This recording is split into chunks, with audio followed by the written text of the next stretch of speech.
Perkenalkan, nama lengkap saya Agustinus Netonis, biasa disapa Agus dengan NPM 51230023. Perkenalkan, nama lengkap saya Alanora Isabella Stella Tasain, Sapan Stella dengan NPM 51230006.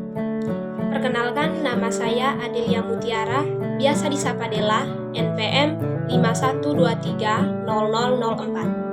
Perkenalkan, nama saya Liberata Bakita Suarez, biasa disapa Li, dengan NPM 51230027. Perkenalkan, nama saya Rika Lusenai, biasa disapa dengan Iki, NPM 51230012. Perkenalkan, nama lengkap saya Yosef Funan dengan NPM 51230010. Teknik pertanian merujuk pada metode, prosedur atau strategi yang digunakan dalam kegiatan pertanian untuk mencapai tujuan tertentu seperti meningkatkan hasil panen, mengurangi risiko akibat hama dan penyakit, atau meningkatkan efisiensi penggunaan sumber daya.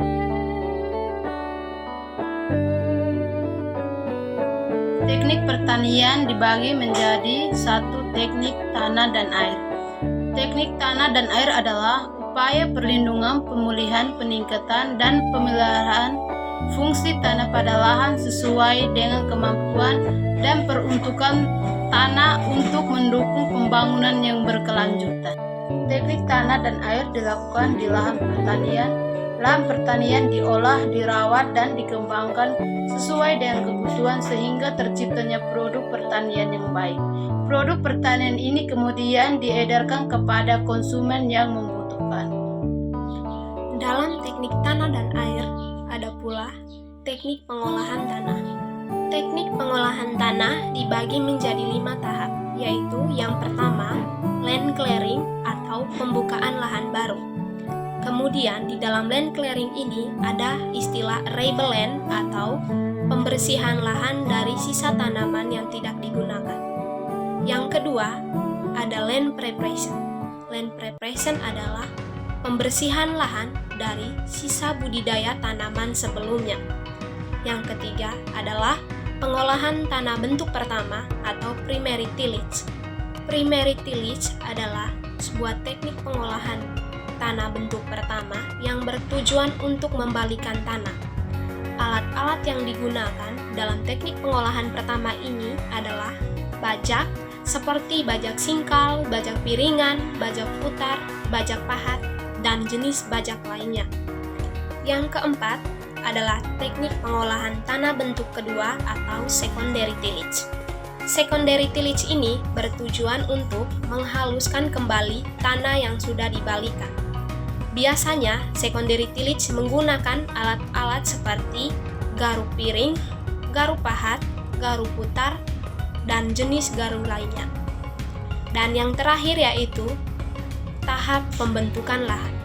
Pembentukan lahan ini disesuaikan dengan kebutuhan dan komoditas tertentu. Adapun tujuan pengolahan tanah menurut Puwardi, yaitu pengolahan tanah bertujuan untuk memperbaiki pertanian dengan penggemburan tanah yang lebih baik, mengawetkan lengas tanah, dan memotong sisa-sisa tanaman dari hasil pertanian sebelumnya. Manajemen mesin pertanian, alat dan mesin pertanian. Alat dan mesin pertanian merupakan alat yang digunakan dalam bidang pertanian untuk mempermudah dan memperlancar mengolah lahan pertanian. Alat dan mesin pertanian sangatlah berperan penting dalam berbagai kegiatan pertanian. Manajemen mesin pertanian merupakan bagian dari manajemen pertanian yang berurusan dengan proses optimasi penggunaan alat dan mesin pertanian dalam rangka menghasilkan produk pertanian yang unggul dan berkualitas, sehingga produk pertanian dapat diedarkan kepada konsumen sesuai kebutuhan masing-masing. Dia penanganan pasca panen. Kegiatan pasca panen mencakup pemanenan hasil, pengawetan, pengemasan, penyimpanan, standarisasi mutu, dan transportasi mutu. Pasca panen hasil pertanian adalah tindakan yang dilakukan atau disiapkan agar hasil tanaman pangan siap aman digunakan oleh konsumen dan layak atau lanjut dalam industri. Alat dan mesin pengolahan hasil pertanian disarankan untuk menggunakan alat-alat yang sudah modern agar dapat menciptakan produk pertanian yang baik. dasar dari penanganan pasca panen adalah mengenali sifat tanaman yang akan ditanami, mengetahui jenis kerusakan yang terjadi, melakukan penanganannya